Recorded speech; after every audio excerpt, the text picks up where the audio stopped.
so many of these things would not have happened to me because I wouldn't have done a lot of things in the first place. So You wouldn't cross a road? Hi, I'm Steve, and this is Then You Ruined It, a podcast where me and Jason try to get through just 20 minutes of human interaction without, well, ruining it. Buckle up, folks. It's gonna get bumpy.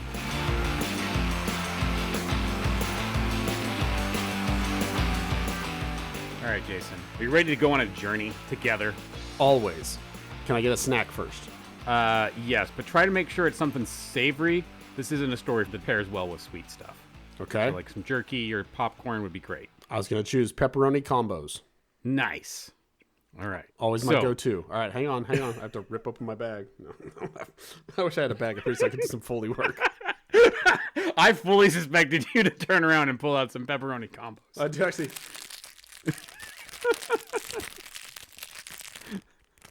Yeah, it's almost open. I got the bottom of it, sorry. There we go. Okay. All right, go ahead. Great Foley work, as always. I'm glad I had This is why our snacks. podcast is the best. I'm ready. Continue. Take me on a journey. Okay, so this is the story of Tuesday of this week, which will forever be known as Steve's No Good Rotten Very Bad Poopy Day. Yay, I love Steve Poopy Days. Yeah. So the journey that I'm expecting you to go on in this story is you're going to start out by thinking I'm a bit of a whiner. Then you're going to think I'm kind of relatable. Then you're going to feel sorry for me. Then you're going to feel really sorry for me. Then you're going to think I deserve everything that happened to me. And then you're going to be a little impressed. I mean, you're betting a lot on my emotions, but we'll see. Okay, this is what the listeners are going to feel. I forgot. You're an emotionless robot. It's not that. It's you can't predict what I'm going to feel. You tell a story thinking I'm going to feel super sad for you, and it's like, I mean, you had it coming. Like, you did that to yourself. Well, I already told you that's what's going to happen, but I you're going know. to feel sorry for me first. Okay. Prepared. All right. So, like I said, it was just a really crappy day altogether. I started out and I just did not want to get out of bed. I felt really sick. As part of the new year, new Steve, I've been getting up early every morning and going to the gym and then showering and then starting work. So that's kind of been my routine. I did not make that happen this day. So I was, those days when you don't take a shower and you don't change your clothes and you're just gross and you kind of feel, I don't know, kind of siglery all over. I don't like that term at all. But You had that look on your face of, that's me every day. No, it's rarely me because I can't stand those days. But I do know that feeling, but I would not call it siglery.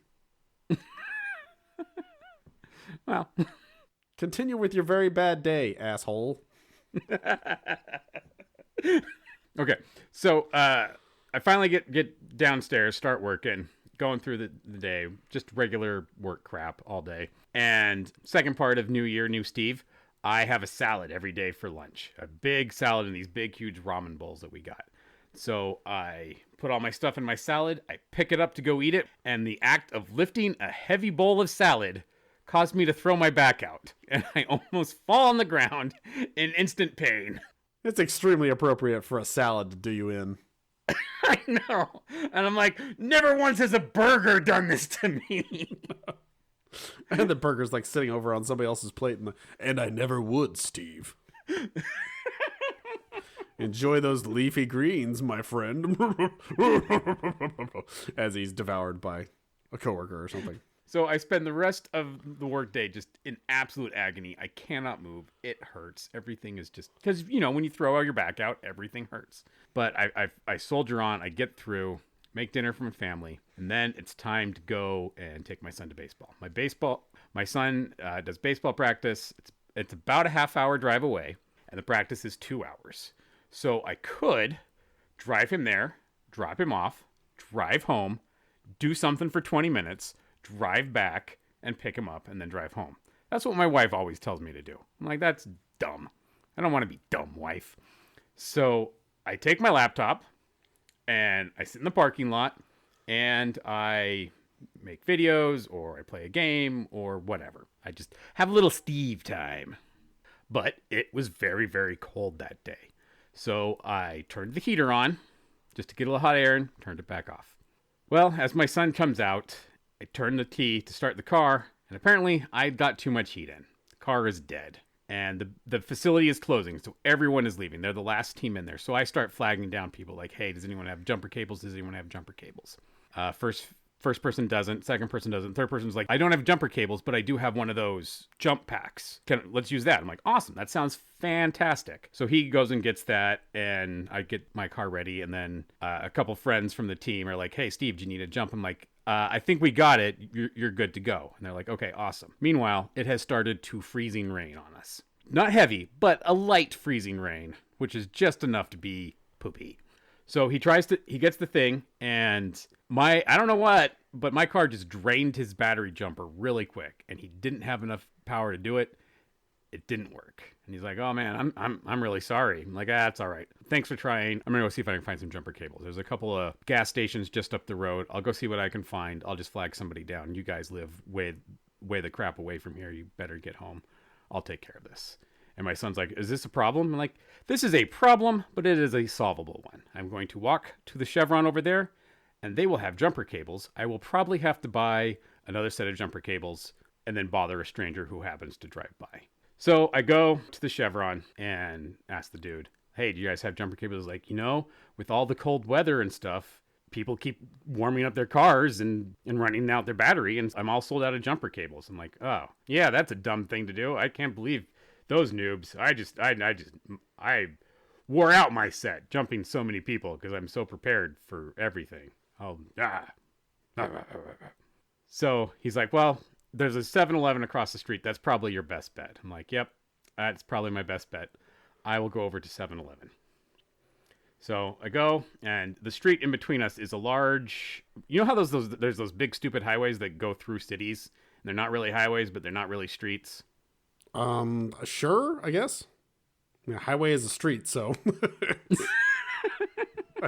Well, incorrect, and I'll tell you why in a little bit. So, so it's like 6 lanes of highway I got across. So I hit the button, wait for the guy to show up. He shows up. I start walking across the street, and I can by now, like, the rain's really starting to stack up. I'm only wearing a woolen hoodie, so it's starting to seep through my clothes. So I'm getting kind of cold. I'm getting kind of cranky, and I'm getting across the street, and I'm in the last lane of traffic, and then a car hit me, knocking me on my butt, tearing up my elbow, and like, have you ever been hit by a car, Jason? No. Okay. It is a jarring thing. And the intersection was not 90 degrees. So he literally came from behind me. I did not see him at all. So I had zero warning that this was going to happen. So all of a sudden, I'm just on my back, and my leg and my head and my arm and everything just hurts. And I don't know why. I cannot figure anything out. Like, it was the strangest, most horrifying feeling. So the guy jumps out of his car. He's like, you okay? And I'm like, can you help me jump my car? He's like, what? Like, do you have jumper cables?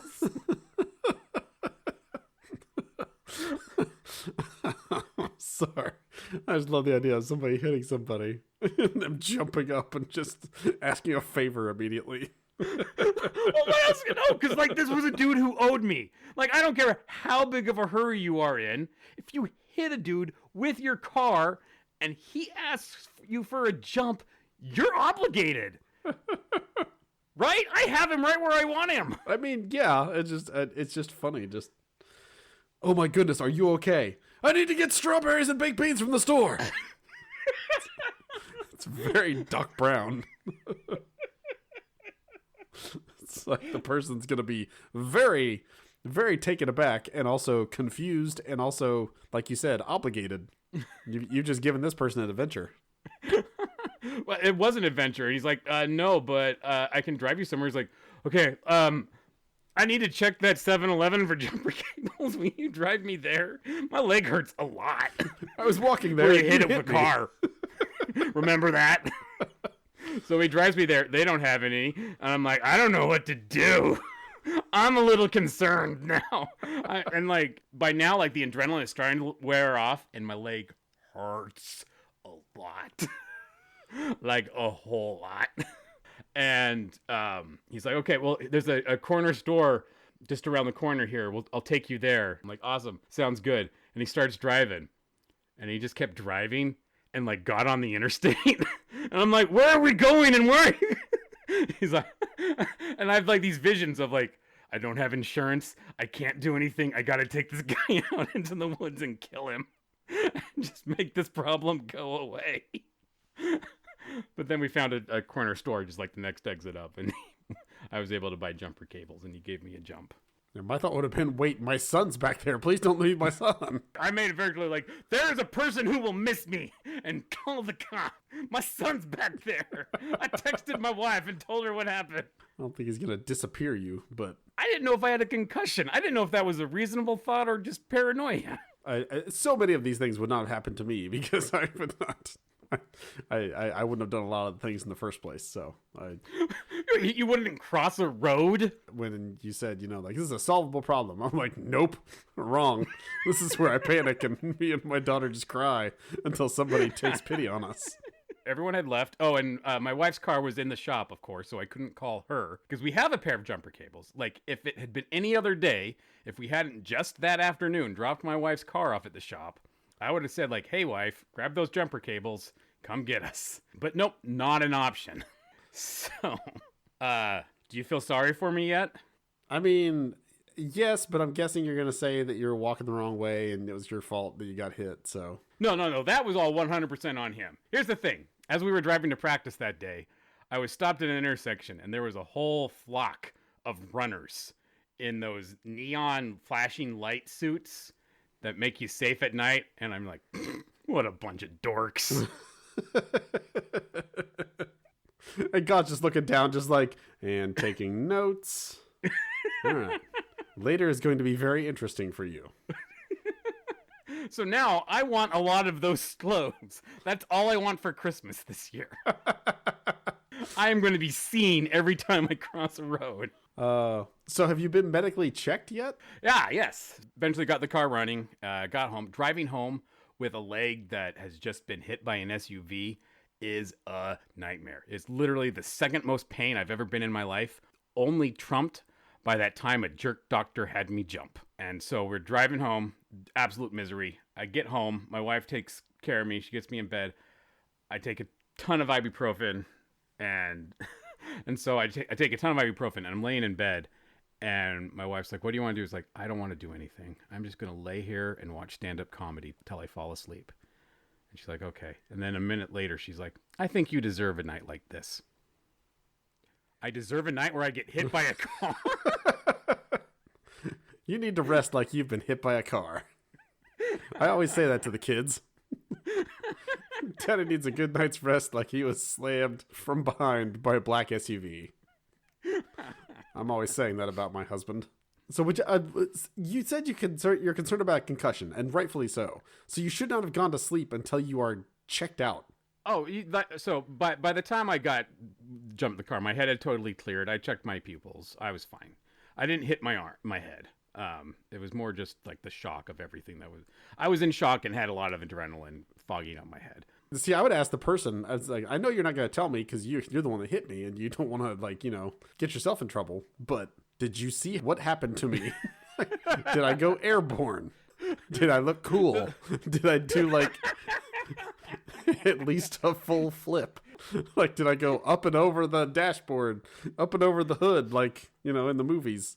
I always said if I get hit by a car, I'm just going to flip. Did I do it? Yeah. It's like, no, you're more crumpled, like one of those things you push the bottom of and it just falls down. That's kind of what happened. I think I went down like I just got hit with the super punch to the stomach and punch out. Just kind of a boom, boom. You're Glass Joe. Come on. Give me at least, what was his name? Takayoshi? Piston Honda? Piston Honda, yeah. There's no Takayoshi. That is far too, respectful. You're not thinking old school 80s Nintendo. So I went to the next day I woke up and went to the doctors. Oh, I changed my underwear. And so I'm like, oh crap, I didn't change my underwear yesterday. It really happened. I was wearing dirty underwear when I got hit by a car. My mom was right. I think it may have been that you soiled yourself, and so they were dirty underwear after you got hit by a car. Oh, that was the weirdest thing. Like the first like 2 poops after I got hit were all like super squishy. Like I'm like, oh no, is this like my new thing? Like, did I get hit so bad I got diarrhea for the rest of my life? I don't know how I'm going to explain that. But then I returned to normal. So regular services resumed quickly. So yeah, I went to the doctor. They x-rayed me and checked me out. They gave me some crutches. They're like, well, stay off it. Nothing's broken. You are incredibly lucky. And I'm like, okay, I will take that. And here we are 3 days later. I'm off the crutches and I'm tough as nails. You can hit me with a car. Shinnies don't bleed. I'm going to test that. Bring it, world. I'll hit you a number of times. I'm guessing I can make you bleed after 1. We're going to test this. He's finally coming to town? Yeah, I don't know. He said he's coming, and he said something about renting the biggest, darkest SUV he could find. Do you know what that means? He doesn't need it. His family's not coming with him. Why would he need that big of an SUV? When was he supposed to arrive? I actually should be here any moment. Come crashing through a window. Boom! Damn it! I missed! Recalculating. Fight! And final question. What happened after you returned and like you got back to your son? Did you like tell him like, well, so I was going to get jumper cables and I got hit by a car. That guy just had to drive me. That was what happened. I couldn't. He's like, what took so long? Who is this guy? I'm like, well, this is my new friend. He hit me with his car.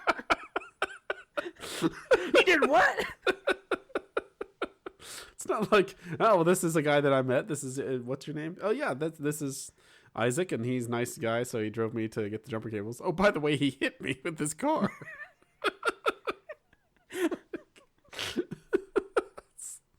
I was kind of hoping we'd become friends, but I don't think that guy was probably hoping that. I think he's probably happy to distance himself just in case. Well, yeah, especially since he didn't have insurance. So yeah, that's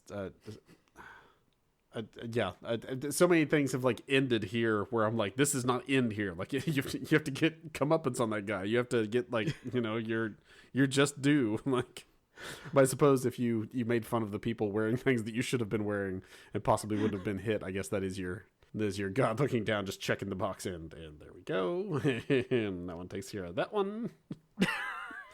I think that's a pretty harsh way to teach me that lesson. I think this is a bit overkill, God. If I could take this up with you for a moment. I don't think I deserve this. Just for making fun of some wanker in a neon suit looking like Tron. Doesn't mean I need to get hit by a car. Just have someone call me a wanker. You're going to walk down to your mailbox tomorrow to get the mail, and a car's going to hit you. It's going to be like dusk. Be like, okay, fine. I'll wear the stupid vest. Leave me alone. He'll check off another checkbox and be like, and he learned his lesson. He's a stubborn one, but I got there. If this is the biggest thing in my life that God feels like he needs to correct, is that I, in my head, mock safety-conscious people, then maybe I'm doing okay. Like, I must be a dang good person. Also, he's got more free time than I thought. Really, like, ending the war in the Middle East. No, that's not on your radar? Okay. All right. I know you're all-knowing and all-powerful, so you can take on more than one thing at a time, but really? Did you have to do this one?